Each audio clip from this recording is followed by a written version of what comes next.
Brielle Nolan stabbed her thumb on a thorn for the 5th time that morning and muttered under her breath. Why do roses always have to be so dramatic? She wiped her hands on her apron and stepped back to look at the towering floral arch she had built inside the ballroom of the Halston estate. Cream peonies, soft blush roses, and cascading wisteria vines framed the view out to the sprawling lawn. It was the biggest order she'd ever taken an over-the-top engagement party for someone she hadn't even met in person. The client had paid in full, no questions asked, and only requested that everything look timeless, elegant, and unforgettable. She didn't know who they were. She didn't care. She just needed the paycheck. "Excuse me?" She turned quickly, brushing a curl from her face, and saw a man standing behind her. He looked out of place in the empty ballroom. No clipboard, no catering uniform, no headset like the rest of the frantic staff. Instead, he wore a tailored navy suit that hugged his tall frame perfectly, and he had this calm, unreadable expression on his face like he wasn't in a rush for anything. "Hi," Brielle said, tucking a leaf behind her ear. "Sorry, I didn't hear you come in. I didn't mean to interrupt," the man said, his voice smooth but curious. "I just thought I should introduce myself. I'm Xander Pierce." Brielle blinked. "Oh, are you the groom?" He let out a quiet laugh. "No, I'm just the guy paying for all of this." Her stomach dropped. She straightened up immediately. "You're the client?" "That's me." Brielle's face flamed. She'd shown up late, wrestled with a ladder in front of his staff, and yelled at a box of hydrangeas not 30 minutes ago. Sorry if the place is a mess. I'm still setting the last centerpieces." "I noticed," Xander said, glancing at the massive arrangement she'd just finished. "It's beautiful." She relaxed a little. "Thanks. I wasn't sure if the blush tones would pop enough in here, but with the natural light, they're perfect," he said quickly. "You have an eye." He didn't sound like someone just throwing a party. He sounded interested, not just in the flowers. "So," Brielle said cautiously, "this is for your sister? Cousin?" Xander's lips curved. "Business partner. He's getting engaged tonight. I'm throwing the party." That explained the money. "And the suit." "Well, I hope your business partner likes roses," she said, brushing a petal with her knuckle. "Because I might have gone a little overboard." "Let me guess," Xander said, eyes glinting. "You're the kind of person who won't leave until every petal is in the right place?" She gave a half smile. "Guilty." He looked at her for a second too long. "That's a rare thing." Brielle cleared her throat and looked down at her hands. "I should get back to the arrangements." "I'll let you work," he said, glancing at his watch. "But I hope I'll see you later. You're staying for the party, right?" She shook her head. "I'm just the florist." "Then I'll make sure someone saves you a glass of champagne anyway." He walked off, and for a second she forgot about the thorns, the stress, and the invoice she needed to send. She just watched him leave, feeling something she hadn't felt in a long time: curiosity.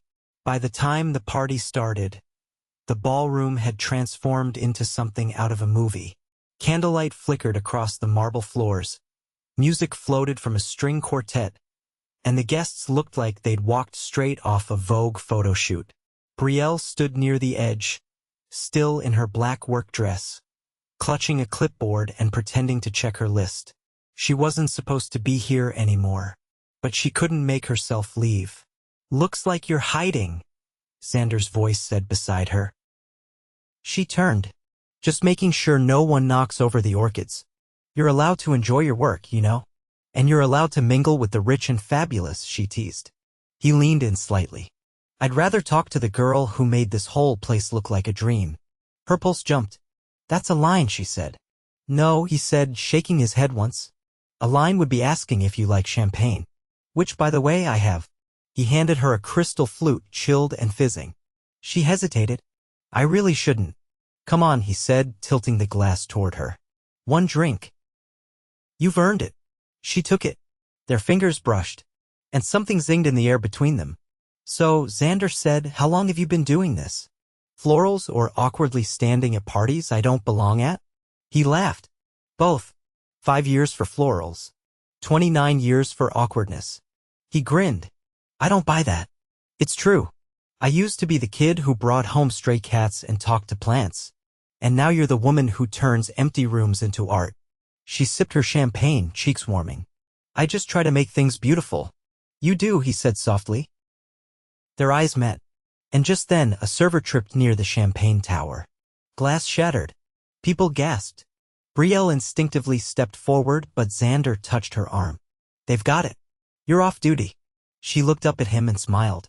You always this calm during chaos? He leaned closer. Only when you're around. The rest of the night blurred into small moments. Him brushing a leaf from her shoulder. Her laughing at something he muttered under his breath. The way he watched her like she was the most interesting thing in the room. At the end of the night, as people spilled out into the lawn and fireworks lit the sky, Brielle stood by the garden gate, gathering her things. You're disappearing again, Xander said, appearing at her side. I have to be up early. Another event tomorrow. He nodded, then hesitated. Can I see you again? She blinked. For another job? For dinner. Brielle stared at him. You're serious? I make fast decisions, he said. I knew I wanted to work with my business partner the day I met him. I knew I wanted this estate the moment I walked through it. And I knew I wanted to see you again the second you started lecturing a hydrangea. She laughed, caught off guard. Okay, she said softly. Dinner. He smiled. Tomorrow. She nodded. Tomorrow. As he walked her to her van, she glanced at the ballroom one last time. The lights still glowed. The flowers still held their shape. But nothing inside felt as surprising or as beautiful as the way her chest fluttered when he looked at her like that. And she had no idea that the man who just asked her to dinner was a millionaire who had already started falling for her. Brielle pulled into the valet loop outside the restaurant and immediately second-guessed everything about her outfit. The black jumpsuit she'd chosen wasn't fancy, but it was structured and clean, and it was the only thing she owned without pollen stains or fraying seams. The maitre d' didn't even blink when she gave her name. Mr. Pierce is already seated, miss. This way. The restaurant was unlike anywhere she'd ever been. No menus on tables, no music overhead, just the low murmur of voices and the sound of wine being poured into crystal. The lighting was warm and precise, as though every table deserved its own spotlight. She was led to a corner booth near a floor-to-ceiling window that overlooked the river. Xander stood as she approached. You came, he said, his tone softer than she expected. You said dinner, she replied, slipping into the seat across from him. Not a private dining room with a view of half the city. He poured her a glass of water from a glass carafe. I figured if I was going to convince you to have dinner with me, the least I could do was make it worth your time. I was expecting pizza, she said, eyeing the linen-covered table. Maybe something with a paper napkin involved. His mouth tilted, but not into a grin, into something quieter, gentler. Next time. She looked at him. You're already assuming there'll be a next time? I'd like to. A waiter appeared, placing 2 plates in front of them without asking for an order. Brielle blinked at the delicately plated food. Did you already choose for me? I promise I didn't guess, Xander said. I know the chef. He sent out a tasting menu. If there's anything you don't like, they'll change it. She picked up her fork. I don't usually eat things that look like they belong in a museum. Try the scallop, he said. It's the chef's specialty. She did, and then promptly had to stop herself from making an indecent noise. Xander caught her expression. That good. Okay, fine, she said, swallowing. You win this round. He leaned back slightly. So tell me something I don't know about you. She took a sip of water. Like what? My favorite color? Or the fact that I once got locked inside a greenhouse overnight in high school because I lost track of time? He raised an eyebrow. Seriously. I had a flashlight and 3 granola bars. I survived. I think that story just explained your entire personality. She laughed. What about you? What's something no one expects from a guy who throws fancy parties and knows chefs personally? He looked out at the river for a moment. I used to design motorcycles. She blinked. You're lying. I'm not. Engineering degree. I took a year off after graduation and built custom bikes in a garage in Vermont. Brielle stared. That's actually kind of cool. I thought so, he said. But eventually my father called and said it was time to stop playing and start building something that would last. She caught the shift in his tone. So you walked away from something you loved? I thought I had to, he said, then looked at her. What about you? Ever want to do something else? I used to think I'd be a teacher, she said quietly. Something steady. But then my mom passed and I started helping my aunt at her flower shop. It just stuck. Xander's gaze didn't waver. You stayed because it mattered to someone else. I stayed because it mattered to me too, she said. Eventually. They didn't speak for a moment. The room around them faded into a blur of clinking glasses and low conversation. Then Xander reached for his glass. Can I ask you something a little? Forward. Brielle tilted her head. Depends how forward. Why does it feel like I've known you longer than a day? She wasn't sure how to answer that. She looked down at her plate, then back at him. Maybe because you're used to people who want something from you. And I'm just here for the scallops. He smiled at that. Good. Because I'm not used to this feeling. What feeling? Wanting to cancel everything tomorrow just to see where this goes. Her breath caught. It wasn't the words, it was the way he said them. Like he wasn't trying to impress her. Like he meant every syllable. I don't even know what you do, she said, not to push him away, but because she needed something to ground her. I help companies scale. Tech mostly. I invest, restructure, make them more efficient. But lately, I've been wondering if any of it actually matters. She narrowed her eyes. You're successful. You're building your own thing. Why wouldn't it matter? Because none of it feels real when I'm in a room full of people who only see dollar signs. And what do you see when you look at me? He didn't hesitate. Someone who makes things grow. And doesn't care if anyone notices. Her heart stuttered. Then, carefully, she dabbed her napkin and stood. I should go. Xander stood too. Did I say something wrong? No, she said, pulling her jacket over her shoulders. You said something real. That's the problem. He followed her to the elevator, silent until the doors opened. She stepped inside and he didn't. Brielle, he said, meeting her eyes before the doors closed. I'm not playing games. I know, she said as the elevator slid shut. That's what scares me. Outside, the wind had picked up. She walked fast, trying to ignore the rush in her chest. He was too much. Too calm. Too direct. Too everything. And yet, as she reached her car, she turned back toward the building. Xander was standing against the glass, watching her through the window. Not smiling. Not waiting for her to turn around. Just watching, like he knew exactly what she was thinking and was willing to wait for her to figure it out. Brielle didn't expect to see him again so soon.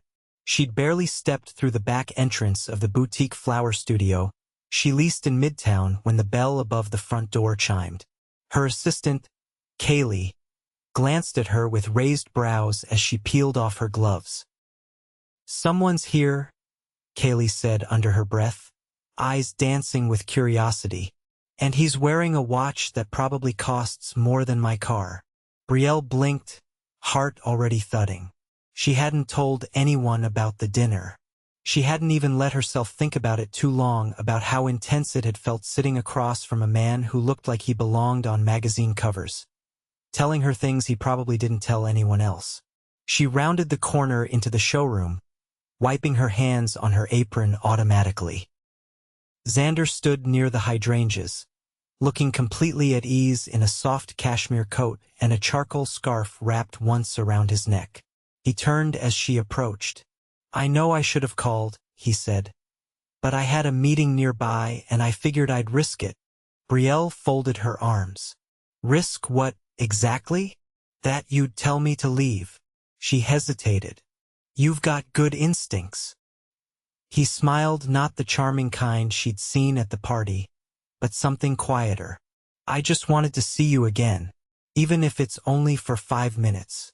I'm working. I know. I figured that out when I walked past someone elbow deep in eucalyptus stems. Brielle glanced over her shoulder. Kaylee's prepping an order for a baby shower. Then I'll be quick. He reached into his coat and pulled out a small white box. I brought you something. She stared at it. Is it going to explode? I mean, not unless you're wildly allergic to caramel. She took the box slowly, lifting the lid to find a delicate arrangement of hand-crafted sweets nestled inside. I remembered you mentioned you skipped dessert, he said. I didn't think you heard me say that.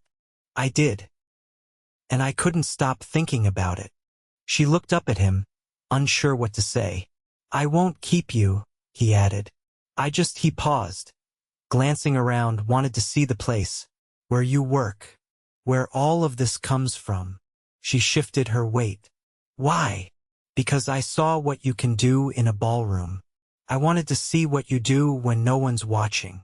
Brielle let out a slow breath. You can stay for a few minutes, but no distracting Kaylee. She'll ask for front row seats to your next board meeting. Xander followed her through the workspace, watching as she moved between tables filled with buckets of blooms. He didn't speak for a while, just observed the way she handled the stems, the way she rolled her sleeves without thinking, the way her fingers worked with precision and care. You don't rush anything, he said finally. I can't. Flowers bruise if you press too hard. He glanced around. Do you ever take a break? Breaks don't pay invoices. Neither do burnouts. She leaned over a tray of ranunculus. You trying to coach me now? Not unless you want me to. She looked over at him. Why are you really here, Xander? He held her gaze. Because I haven't stopped thinking about you since the other night. And because it feels like I'll regret it if I don't say this now. She froze. I've built a life around strategy, he continued. I move quickly. I close deals, I walk away, I move on to the next. But I don't want to treat you like a deal. I'm not asking for anything, she said quietly. I know. That's why I'm here. A beat passed between them, thick with something unspoken. I can't promise anything, she said finally. I don't know what this is. I'm not asking you to know. I'm just asking you not to run away from it. She hesitated. You're used to getting your way, aren't you? Only when it matters. Brielle tried to suppress the warmth rising in her chest. I do have a delivery in about 20 minutes. I'll walk you to the van. I don't need an escort. I'll carry the crates. Consider it me paying for the sweets. She rolled her eyes but didn't stop him. They moved boxes together in silence, Brielle handing him arrangements while trying not to notice how easily he handled the heavier pieces. When they finished, she turned to him in the alley behind the shop. You really don't have anywhere else to be? He shook his head. I cleared the rest of my day. For me. For this. Whatever it is. She leaned against the open van door, arms crossed. I'm not exactly the type of woman most millionaires chase down alleys for. I'm not most millionaires. Is that a warning? It's a promise. She blinked, caught off guard by the intensity in his voice. I've been with people who fit the mold, he said. Polished, poised, perfect on paper. And not one of them ever made me feel like I was standing somewhere real. Brielle swallowed. You barely know me. I know you stayed late to fix an arch no one else seemed to notice was crooked.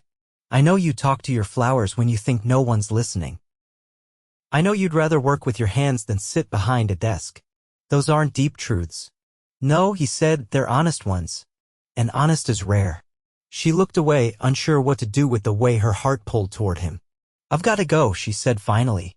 He nodded once, stepping back. Can I see you again? She didn't answer right away.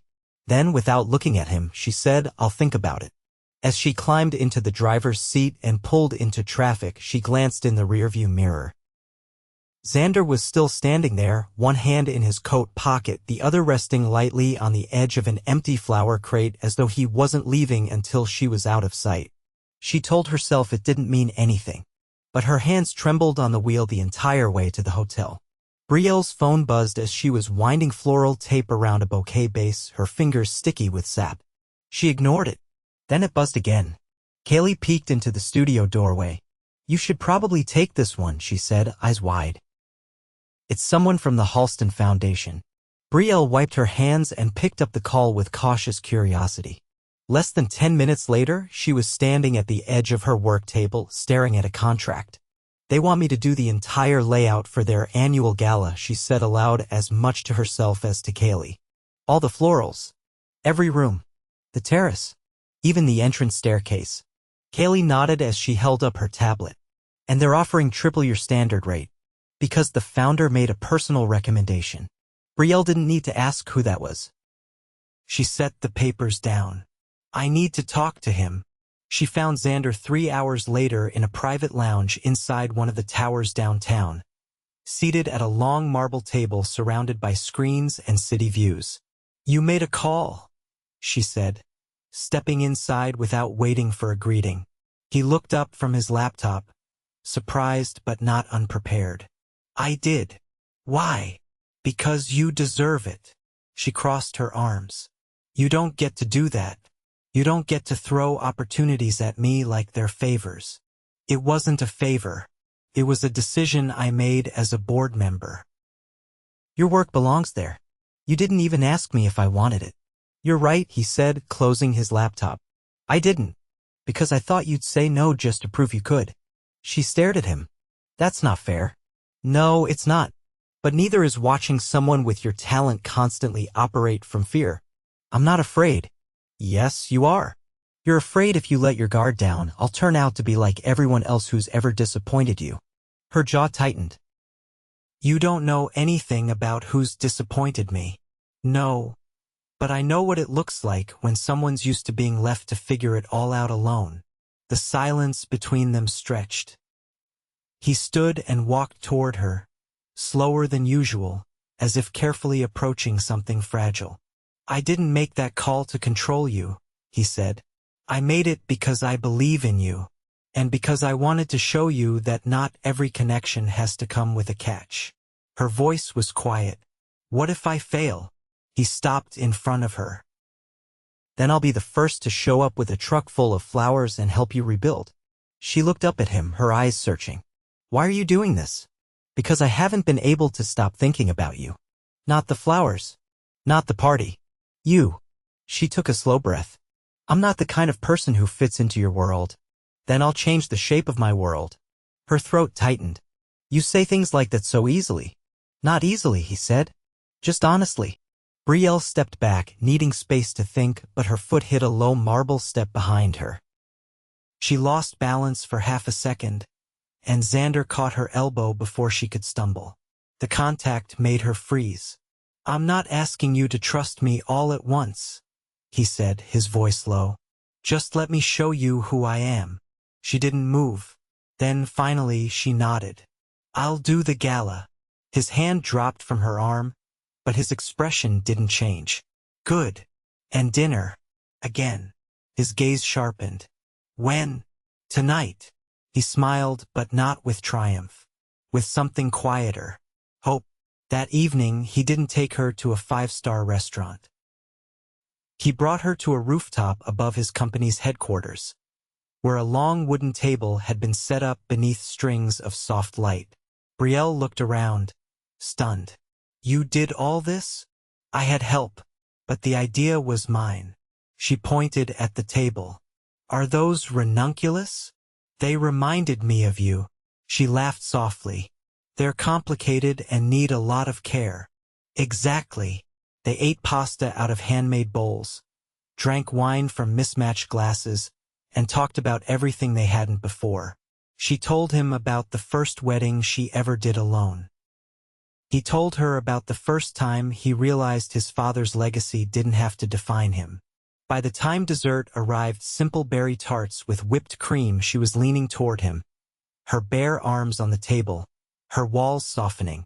I don't think I've felt like this in a long time, she admitted. Like what? Like I can breathe. He reached across the table and took her hand. Stay with me tonight.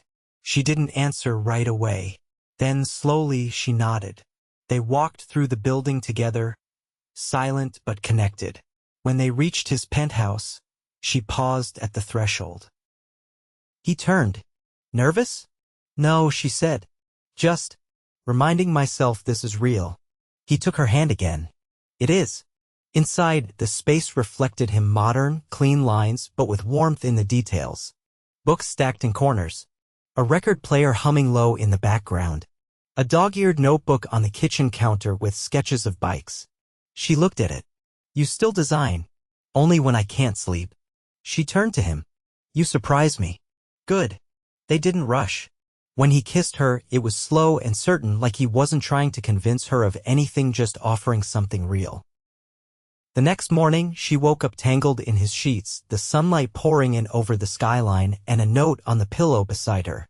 Went to grab breakfast. Don't move. You're exactly where you're supposed to be. 3 weeks later, the Halston Gala opened to a crowd of over 400, and every guest stopped at the entrance staircase to marvel at the floral installation, an arch that reached the ceiling, alive with movement and color. Brielle stood at the top, clipboard in hand, hair twisted up, cheeks flushed. She didn't notice the cameras. She didn't hear the buzz of compliments. She only saw Xander, walking toward her through the crowd, dressed in a navy tuxedo, eyes locked on her. When he reached her, he didn't speak right away. He just took her hand. Then, in front of everyone, he said, "You changed everything." She blinked. "What?" "You made me want more. Not just success. Not just control. You made me want joy." Her throat tightened. "I know this is fast. I know we've barely scratched the surface. But I also know I want to wake up next to you every morning and ask what you want for breakfast." She laughed, tears in her eyes. He stepped closer. "I'm not asking you to marry me yet. I'm asking you to build a life with me. One morning at a time." She didn't hesitate. "Yes." The crowd around them stirred, but Brielle didn't hear it. She only felt his arms wrap around her, the warmth of his breath against her temple, and the steady beat of a heart that, impossibly, had started to match her own. And for the first time in years, she didn't feel like she was surviving.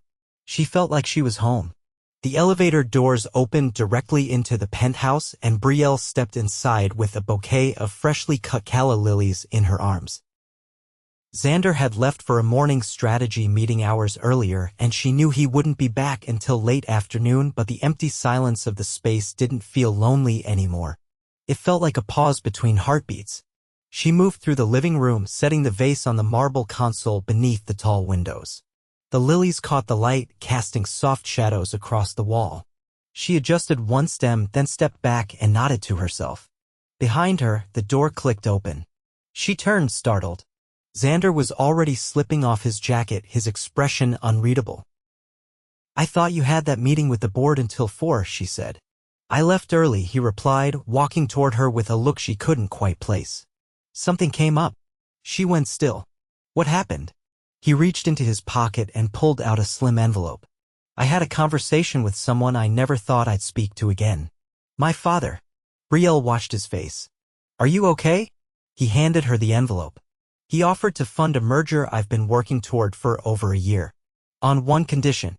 She didn't open the envelope. "What condition?" "That I walk away from everything that isn't aligned with the legacy he wants." Her stomach turned. "Meaning?" Xander met her eyes. "Meaning you. This place. The foundation. All of it." Brielle's fingers tightened around the envelope. "What did you say?" "I told him no." Her breath caught. "I told him I spent too many years trying to fit into a mold that never fit. That I finally found someone who makes me feel like I can actually breathe. And that if he couldn't respect that, he could keep his money." Brielle opened the envelope slowly. Inside was a check with more zeros than she'd ever seen, but it had been torn clean through the center. She looked up at him, heart pounding. "You didn't have to do that." "Yes, I did," he said. "Because the life I want doesn't come with strings. And it doesn't come without you." She set the envelope down and stepped toward him. "You're sure?" "I've never been more certain." She searched his face, and for the first time, there was no guarded calculation behind his eyes. Only clarity. And love. Then she grinned. "You just gave up one of the biggest investments of your career.